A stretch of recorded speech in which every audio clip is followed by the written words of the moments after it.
Íntima Devoción te da la bienvenida a nuestro servicio de culto. Desde Medellín transmitimos en simultánea con nuestras iglesias en el oriente antioqueño, Turbo, Cereté, Maicao, Colombia y todo el mundo. Somos una iglesia que cree, obedece, vive y proclama los efectos transformadores del Evangelio del Señor Jesús. Nos reunimos para vivir un tiempo de alabanza y adoración, compartir con la iglesia infantil, predicar y difundir la palabra de Dios. Visita nuestro sitio web, descarga nuestra aplicación y síguenos en las redes sociales. Año 2024. Viviendo para Jesús.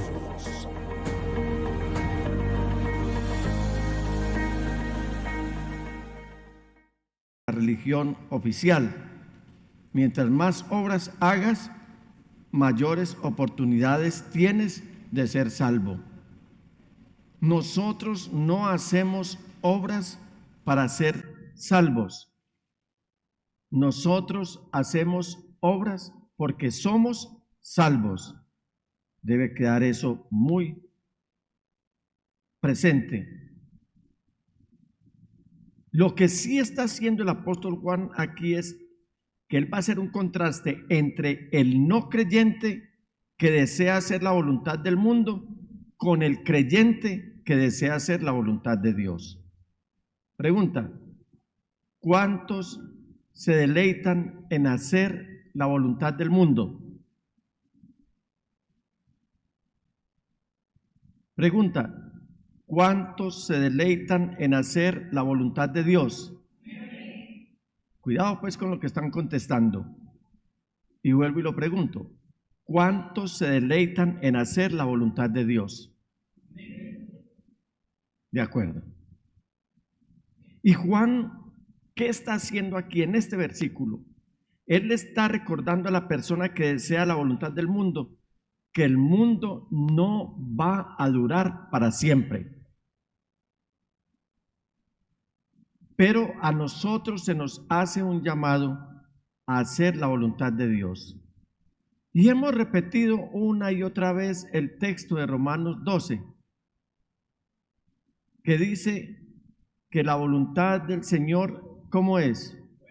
Buena, agradable y perfecta. Lo escribe Pablo a la iglesia en Roma. No a la iglesia romana, y no a los hermanos que había en Roma, y nos está escribiendo a nosotros también. Pero usted que toma nota, escriba allí al margen un versículo en el cual se nos habla, entre muchos, de qué es la voluntad de Dios. Primera a los Tesalonicenses, capítulo 4, versículo 3. Y voy a rogar a mis hermanos que están en producción que si me suben este texto, Primera a los Tesalonicenses, capítulo 4, versículo 3. Mire aquí, ¿qué dice? La voluntad de Dios es que sean santificados. La versión Reina Valera dice es que sean santos, que se aparten de la inmoralidad sexual. Entonces la voluntad de Dios es que nosotros seamos santos. ¿Y qué es ser santo? ¿Qué es ser santo? ¿Qué es vivir en santidad? Tener limpieza de pensamiento, pureza de corazón e integridad en nuestro caminar. Eso es santidad. Sobre esa base de vivir en santidad, es decir, teniendo limpieza de pensamiento, pureza de corazón e integridad en limpieza de pensamiento y pureza de corazón y conducta y una buena conducta, sobre esa base es que nosotros podemos, mis amados hermanos, adorar a Dios reverentemente. Podemos obedecerle sin que los mandamientos sean onerosos. Es decir, nos deleitamos en obedecerle, pero también tenemos la plena convicción y confianza de que al sujetarnos al Señor, de Él va a depender nuestro bienestar. Mire que todo es muy hilado. Repitamos, ¿qué es santidad? Es tener limpieza de pensamiento, pureza de corazón e integridad en nuestro caminar.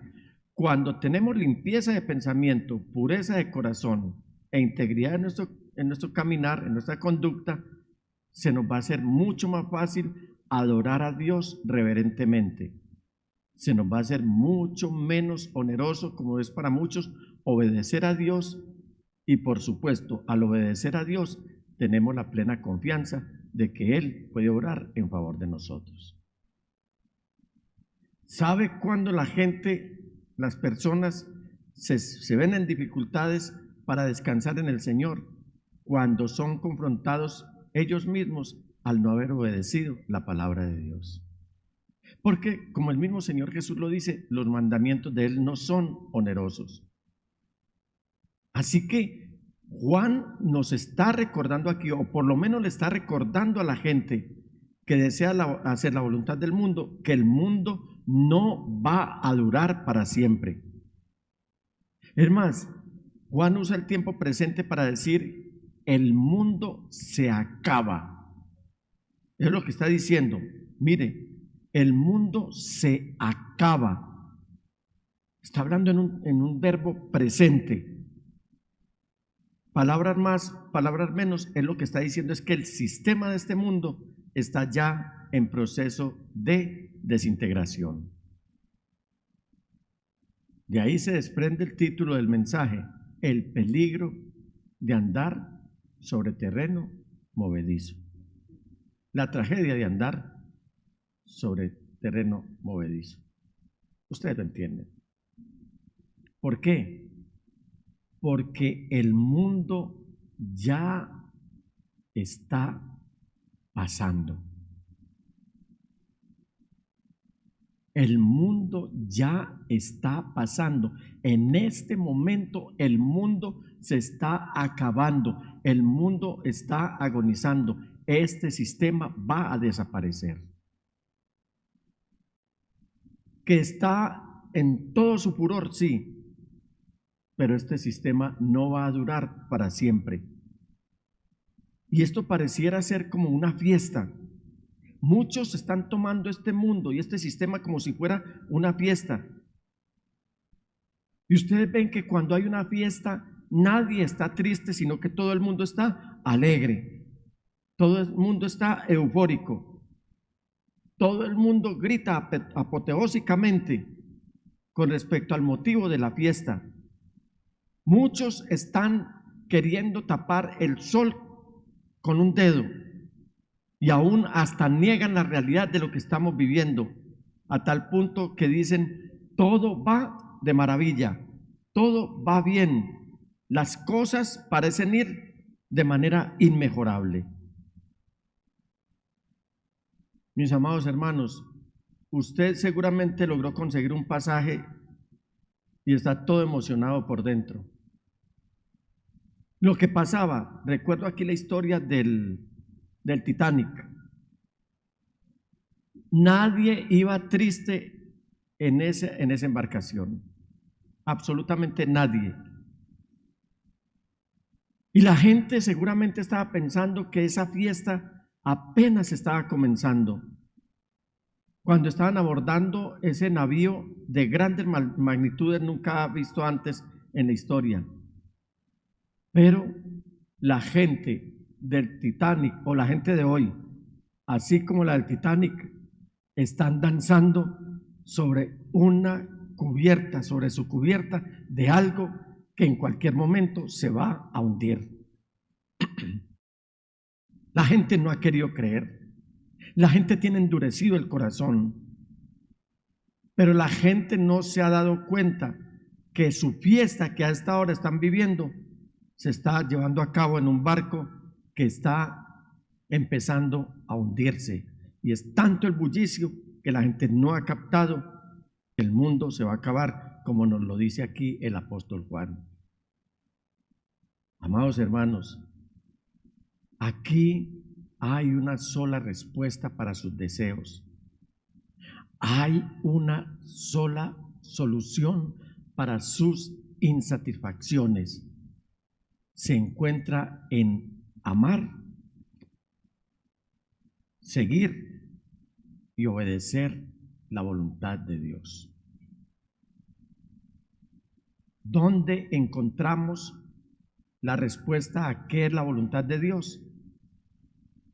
En las sagradas escrituras, en la palabra escrita, la cual nos revela la palabra hecha hombre, que tiene nombre y su nombre es Jesús.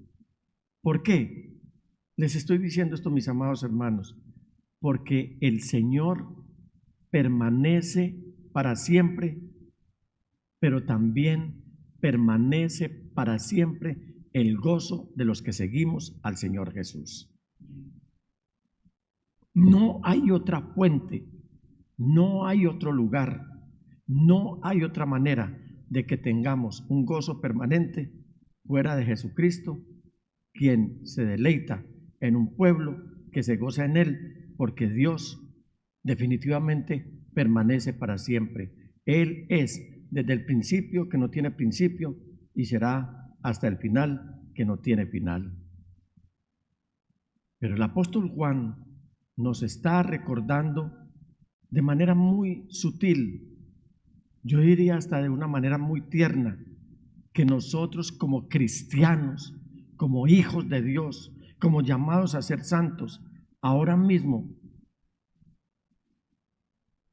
ese llamado de atención nos lo está haciendo para que caigamos en la cuenta que nosotros sí debemos estar notificados que en este momento también estamos subidos en una embarcación que se está hundiendo y es el mundo. Y por eso nos está diciendo, no hagan la voluntad del mundo. Aquí estamos. ¿Hasta qué momento? Hasta el momento en el que el Señor venga a arrebatar su iglesia. Uno de los temas más distraídos que hay dentro del pueblo cristiano en cabeza de muchos líderes es que poco se está hablando de la realidad inocultable del regreso del Señor Jesús. Se está hablando de muchas cosas que pertenecen a este mundo, a este sistema. Han manipulado la palabra, han torcido la palabra. Se han inventado nuevos evangelios que nada tienen que ver con el evangelio eterno de Dios. Y sobre esa base están entreteniendo a mucha gente, entretejiendo muchos conceptos que tienen a la gente preparada, pero para quedarse a vivir en este mundo, navegando en un barco que se está hundiendo y la gente no se ha dado cuenta. Permítanme decirles, mis amados hermanos, con mucho celo, con mucho respeto, con mucho amor, pero con temor de Dios, no vamos a ocultarles a ustedes que Jesús viene por segunda vez. Yo lo digo porque la Biblia lo dice, y si la Biblia lo dice es porque Dios lo dijo. Y Dios no es hombre para mentir, ni hijo de hombre para arrepentirse. Tengamos mucho cuidado, porque Juan implícitamente, ¿qué es lo que nos está diciendo? No se crean ese cuento que nos trae el engañador del mundo. No crean las mentiras. No se dejen engañar. Lo dice el Señor Jesús, lo dice el apóstol Pablo, implícitamente lo está diciendo el apóstol Juan aquí. ¿Por qué esa reiteración en advertirnos a nosotros por parte del Señor Jesús y de sus santos hombres que no nos dejemos engañar? Porque la plaga mortífera y destructiva que está afectando al mundo es el engaño. ¿Y qué es el engaño? Tratar de hacer aparecer una mentira como si fuera una verdad. Dios no nos ha puesto a bordo de este mundo, iglesia. Un mundo que se está hundiendo. Y esto es para que nosotros podamos, mis hermanos, vivir, pensar y crecer. Y hasta envejecer creyendo las verdades del Evangelio hasta que el Señor venga por nosotros o hasta que pasemos a estar en su casa. Hoy mucha gente está viviendo, está pensando, está creciendo, está envejeciendo de la misma manera superficial, de la misma manera egoísta, de la misma manera limitada que todos los demás. La iglesia tiene que tener un distintivo, y ese distintivo es el mismo que tuvo el sacerdote Aarón cuando Dios ordenó que le hicieran una tiara y que en esa tiara o en esa corona dijera santidad al Señor. Que nosotros nos distingamos por vivir en santidad, porque sin santidad nadie verá al Señor, y porque la santidad es la santidad nuestra es la voluntad de Dios, de acuerdo a como lo dice el apóstol Pablo en la primera epístola a los Tesalonicenses, capítulo 4, versículo 3. Pero lo que sí podemos ver es que todo lo que se está viviendo en el mundo, mis amados hermanos, debe servirnos como un referente para no irnos a equivocar y llevar al traste el plan de salvación que con mucho amor Dios nos ha dado a través del Redentor, nuestro Salvador Jesucristo. Debemos sentir esa pasión por advertirle a la gente del peligro inminente que los va a llevar a una condenación eterna. En los principios de mi caminar cristiano, hace cerca de 50 años, a nosotros nos enseñaban los pastores que prácticamente debíamos desbordar el odio hacia todos aquellos que no fueran creyentes, que los discrimináramos, que les pintáramos la cara cantándoles su pecado, sacándoles en cara sus comportamientos pecaminosos. Nunca nos enseñaron de tener misericordia por las almas. Aunque nos decían que había que evangelizar, antes nos invitaban a hacer ese sesgo entre lo que nosotros creíamos y lo que ellos no creían. Y después uno con mucha vergüenza ir a ponerle la cara a la gente a la cual uno le había cantado en su propia cara también su pecado. Dios no procede así, porque si Dios procediera así, les aseguro que ni uno de nosotros estaría aquí tampoco caminando en este caminar. Pero Dios manifestó su amor y su misericordia. Y eso lo dice Juan, el mismo Juan, en el capítulo 3, versículo 16 de su evangelio. Él dice: de tal manera amó Dios al mundo, que ha dado a su Hijo unigénito, para que todo aquel que en él crea no se pierda, mas tenga vida eterna. Y en su primera epístola, en el capítulo 3, versículo 16, nos va a decir acerca de ese amor. En la primera epístola del apóstol Pablo, capítulo 3, versículo 16, dice: en esto conocemos lo que es el amor, en que Jesucristo entregó su vida por nosotros.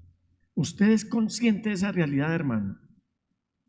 ¿Usted es consciente de que Jesucristo, el Dios hecho hombre, haya muerto o haya entregado su vida por nosotros? Cuando nosotros nos concentremos bien en esto, mis amados hermanos, nos vamos a dar cuenta que esta salvación es muy grande y que no la podemos echar por la borda. Ustedes recuerdan lo que pasó, y nos lo cuenta la historia con el Titanic, ¿cierto? Y leí una historia dentro de muchas que se tejieron dentro de esa historia, porque eso fue una historia, pero también hubo muchas historias. En ese viaje venía un pastor de 39 años, viudo, y venía con su niña de 6 años. El Señor lo había llamado para venir a pastorear a Chicago, en los Estados Unidos. Ahí venía este hombre. Él no pensaba que este barco se iba a hundir.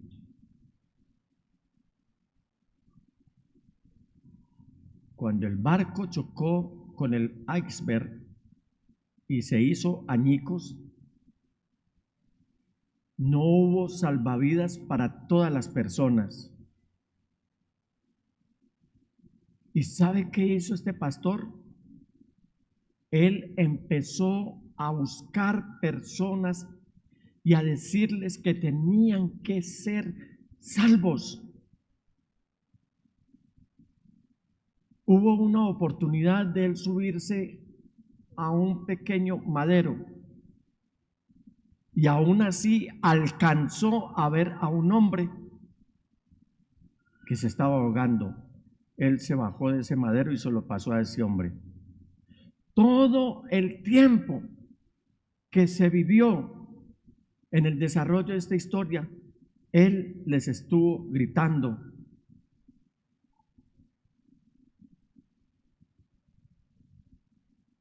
sean salvos, sean salvos. Un hombre que estaba rodeado de mucha gente y buscó a niños especialmente y a mujeres para ver cómo lograba evacuarlos en los pocos salvavidas que había. Niños y mujeres, les gritaba, niños y mujeres inconversos, ahora a los botes salvavidas. Mis amados hermanos, por si acaso logramos que otros hermanos de otras iglesias se unan también con nosotros para hacer más elocuente un grito de salvación para la gente. Qué bueno que las iglesias, en vez de estar haciendo marchas vergonzosas, estuvieran todos unidos gritándole a la gente, estuviéramos todos unidos diciéndole a la gente: sálvense, súbanse a la verdadera embarcación de salvación que es Cristo el Señor. Y este hombre, ¿sabe qué hizo? Estuvo testificando por 2 horas y 40 minutos, porque eso fue lo que tomó el Titanic para hundirse del todo. Y el tema de él siempre fue lo que está escrito en el capítulo 16 del libro de los Hechos de los Apóstoles: cree en el Señor Jesucristo y serás salvo. Usted podría lanzar un grito en esta noche y que el Espíritu Santo haga algo extraordinario y prodigioso para que iniciemos esta tarea desde aquí y ahora, para que seamos luminares, para que seamos la luz de este mundo, para que le digamos a la gente que hay una oportunidad de salvación, así este mundo se esté hundiendo.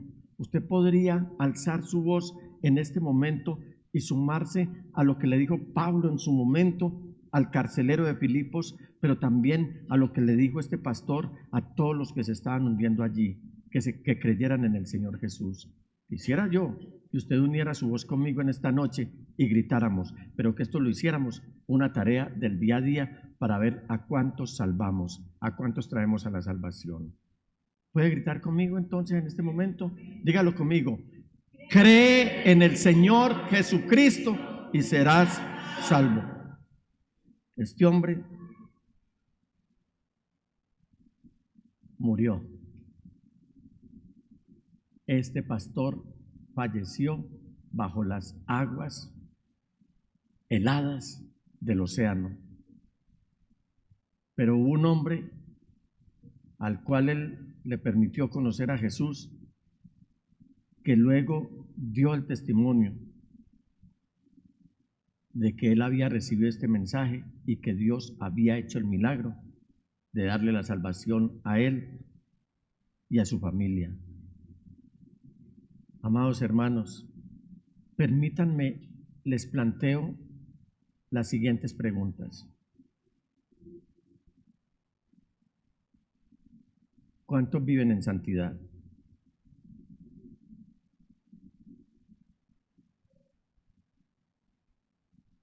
No es un cuestionamiento mío, pero de vez en cuando es bueno que le pregunten a uno. Esta semana hacíamos una pregunta en el programa radial. Para usted, ¿quién es Jesucristo? Hoy quiero preguntarles, mis amados hermanos, pregunta que no es retórica para mí, sino que es una realidad para mí. ¿Cuántos de ustedes viven en santidad? No podemos ser una iglesia dormida, no podemos ser la bella durmiente de la sociedad. Tenemos que tener un liderazgo fuerte, sólido, que ame la palabra de Dios, que esté dispuesto a obedecerla o a ponerla en práctica, pero que esté dispuesto a enseñarla también.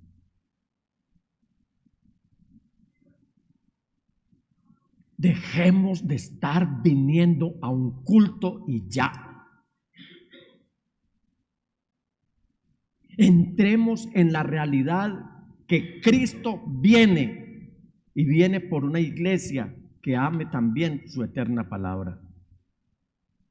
El profeta Isaías, de parte del Señor, está diciendo en el capítulo 8, en el capítulo 1, vengan y estemos a cuentas, dice el Señor. Si sus pecados fueren como la grana, como la nieve, serán emblanquecidos, y si fueren rojos como el carmesí, vendrán a ser como blanca lana. Y es tan crítica la situación que está viviendo el pueblo de Dios hoy. El mismo profeta Isaías, en el mismo capítulo, está diciendo que toda cabeza está enferma y todo corazón doliente, que no hay en él cosa sana sino herida, hinchazón y podrida llaga. No están curadas ni vendadas ni suavizadas con aceite. Y en el mismo capítulo está diciendo el profeta Isaías: si el Señor no nos hubiera dejado un resto pequeño, vendríamos a ser como Sodoma y semejantes a Gomorra. ¿Cómo era Sodoma? ¿Cómo era Gomorra? Estúdielo, por favor, en las Sagradas Escrituras, en el libro de Génesis. El grito ensordecedor del pecado de Sodoma y Gomorra y de toda esa llanura llegó a los oídos del Señor, y el Señor destruyó a toda la gente. Iglesia, estamos con una responsabilidad muy seria. No esperemos que otros vengan a anunciar la salvación de Cristo Jesús. Somos nosotros los encargados de anunciar la salvación a otros. ¿A cuántas personas, cuando está promediando este mes octavo de 2024, usted le ha hablado del Evangelio de Cristo Jesús? ¿Con cuántos ha compartido la palabra del Señor? Si usted no lo ha anunciado, entonces le digo esta pregunta: ¿ha creído usted en Jesucristo? ¿Realmente ha creído usted en Jesucristo?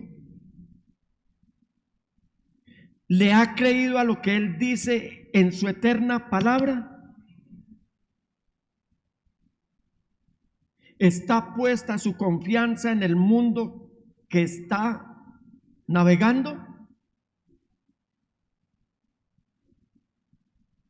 ¿No ha descubierto ya que las mentiras del mundo solo lo dejan vacío, queriendo y deseando más y buscando lo que no lo va a salvar? Hermanos amados, el tiempo se está agotando y debemos cantar en alta voz y con corazón sincero: cerca de ti yo quiero estar para escuchar tu voz y aprender de ti.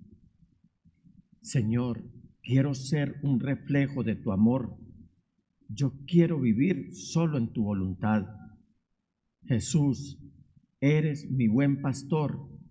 Tú conoces mi camino. Jesús, puedo confiar en ti. Oh mi Dios, me rindo hoy. Hermanos amados, no deje de cantar esta canción y de hacerla realidad. No deje de proclamar a Jesucristo y su Evangelio para que otros lo oigan.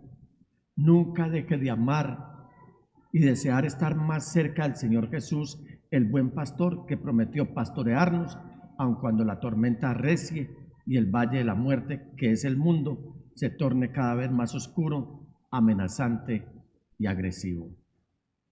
Vamos a hablarle a un alma, vamos a hablarle a una persona, a decirles que este Titanic se está hundiendo, ese Titanic donde todos, la mayoría de la gente está bailando y es tanto el bullicio que no se dan cuenta que la embarcación, es tanto el bullicio arriba, no se dan cuenta que la embarcación abajo ya está deteriorada y está sufriendo algunas hendiduras, algunas averías. Sí se está acabando el mundo ya. El mundo se acaba y todo lo que hay en él. Pero el que hace la voluntad de Dios permanece para siempre. Alabado sea el nombre del Señor. ¿Quiere ponerse de pie, mi amado hermano?